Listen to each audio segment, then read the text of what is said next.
Hello friends, welcome back to my channel. Friends, आज हम यहाँ पे आईआईटी जेई एडवांस परीक्षा में पूछा गया है फिजिक्स का एक बहुत ही अच्छा प्रश्न करने जा रहे हैं जो कि 2025 में पूछा जा चुका है। तो चलिए देखते हैं आज इस प्रश्न को। सबसे पहले देखिए, two coaxial conducting cylinder of same length L and radii root two R and two R kept as shown in the figure 1. The charge on the inner cylinder is Q and the outer cylinder is grounded. The the annular region between the cylinder is filled with a material of dielectric constant K बराबर 5. ठीक है।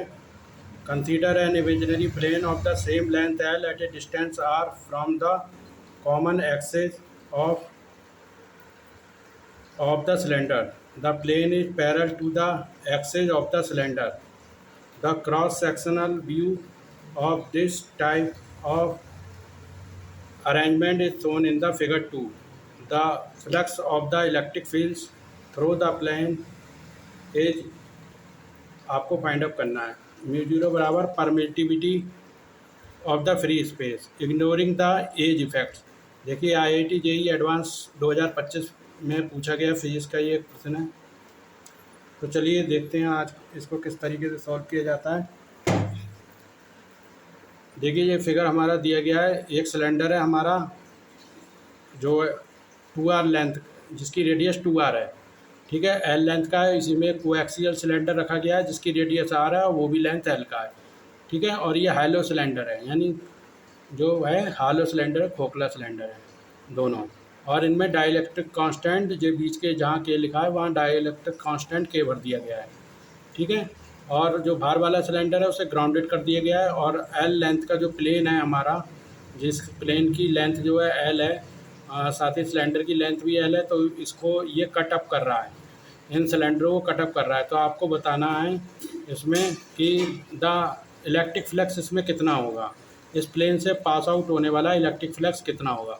तो ये हमारा figure 1 दिया गया है और ये फिगर देखिए 2 दिया गया है, जिसमें हम अगर इसको टॉप से टॉप व्यू इसका देखें, टॉप से देखने पे इसको देखिए, एक बाहर वाला सर्किल एक अंदर वाला सर्किल हमें दिखाई देगा और बाहर वाले को ग्राउंड कर दिया गया है। ठीक है, तो अंदर वाले की रेडियस जो है रूट टू आर है, अंदर वाले सिलेंडर की रेडियस रूट टू आर है और बाहर वाले की 2R है।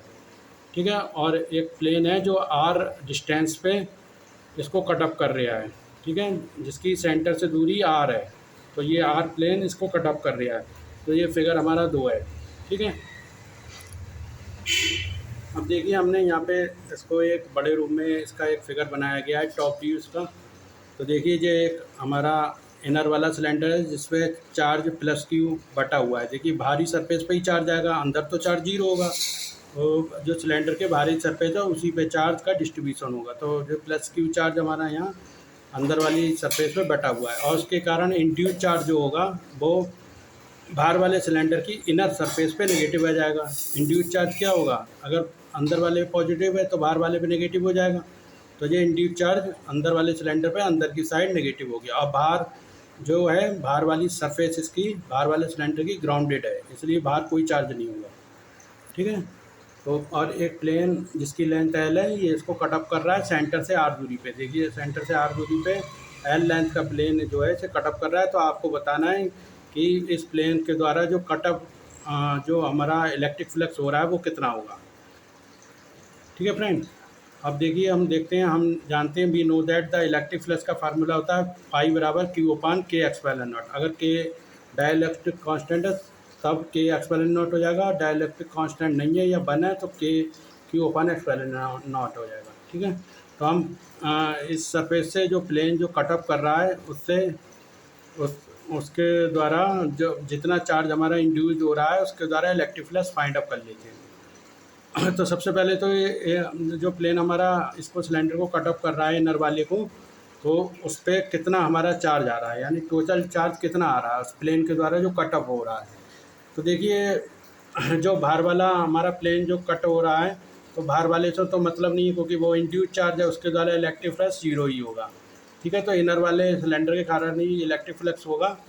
तो उसके द्वारा सबसे पहले हम टोटल चार्ज फाइंड आउट कर लेते हैं कि प्लेन के द्वारा कितना चार्ज हमारा कट ऑफ हो रहा है, और उसके द्वारा फिर इलेक्ट्रिक फ्लक्स को फाइंड आउट कर लेंगे। ठीक है, अब देखिए सबसे पहले हम एक जो छोटा सा इसका पार्ट है जो प्लेन के द्वारा, क्योंकि प्लेन की एक थिकनेस भी दे रखी है, तो ये थोड़ी छोटी थिकनेस का जो पार्ट है उसको कंसीडर कर लेते हैं इनर वाले सिलेंडर पे। ठीक है, तो मान लिया देखिए हमने जो है इतना जो है पार्ट इनर वाले सिलेंडर का एज्यूम कर लिया। ठीक है, और उससे इसका एक पॉइंट को हमने केंद्र से मिला दिया। ठीक है, और बाहर वाले सिलेंडर के को भी केंद्र से मिला दिया। तो अब देखते हैं, और देखिए जो प्लेन की दूरी जो है वो आर दिखाई गई है, सेंटर से दूरी आर है प्लेन की, जैसा कि प्रश्न में दिया गया है। अब हम देखते हैं कि हमारे दो कोण बनना है, एक तो जो इनर वाली सरफेस के द्वारा जो मिलाया गया वो कोण बनना है, और एक बाहरी सरफेस सिलेंडर को जो मिलाया गया वो कोण बनना है।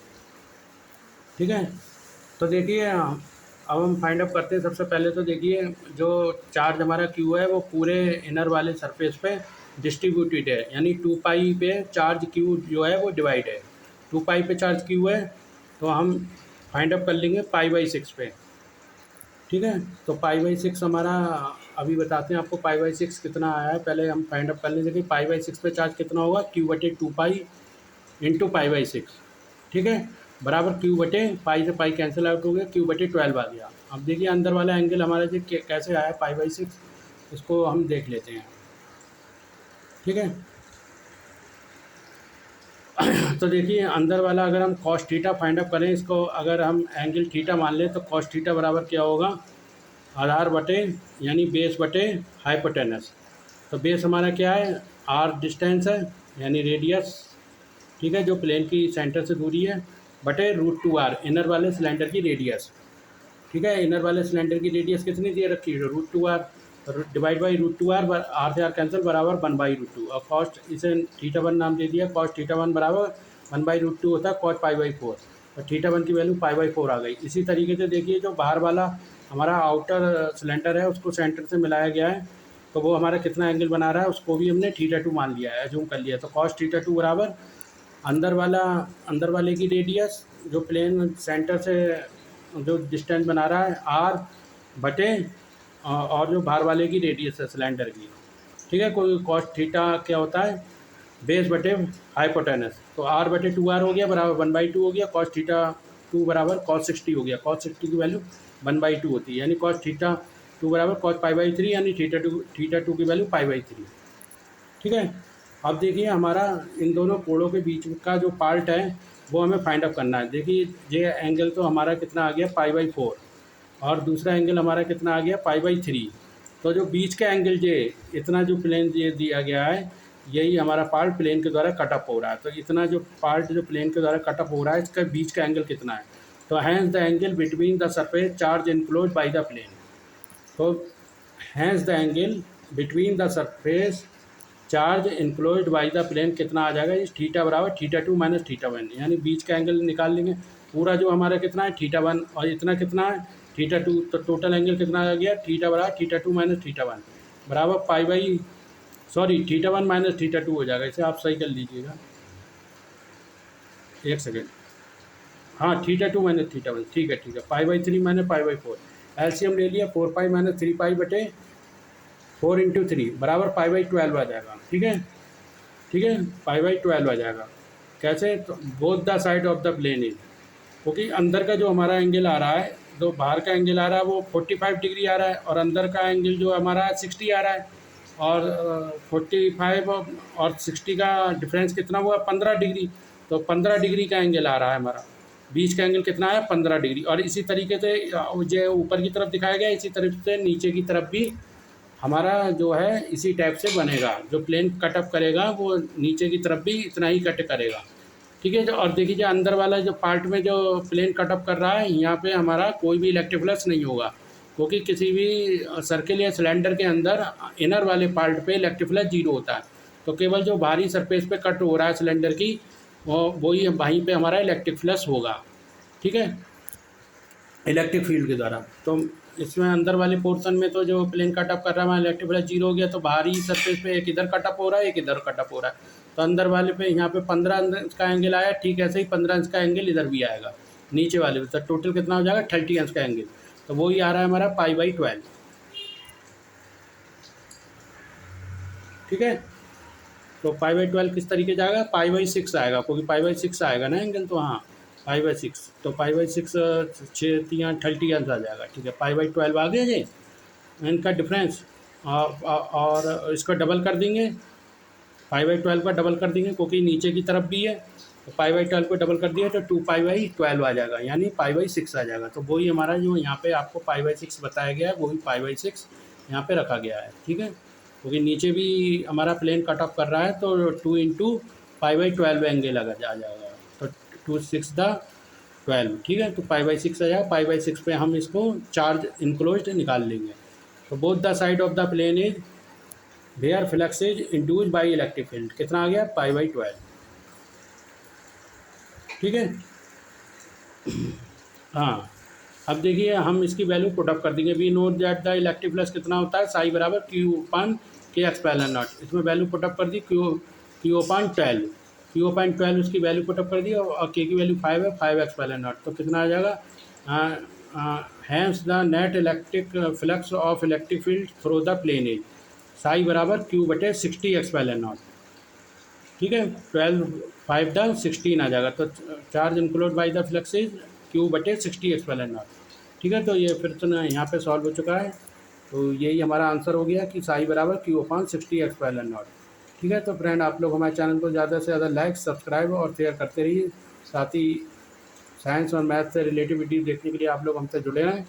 आगे भी नेक्स्ट वीडियो हम साइंस और मैथ के आपके लिए लाते रहेंगे। मिलते हैं नेक्स्ट वीडियो में, तब तक के लिए धन्यवाद।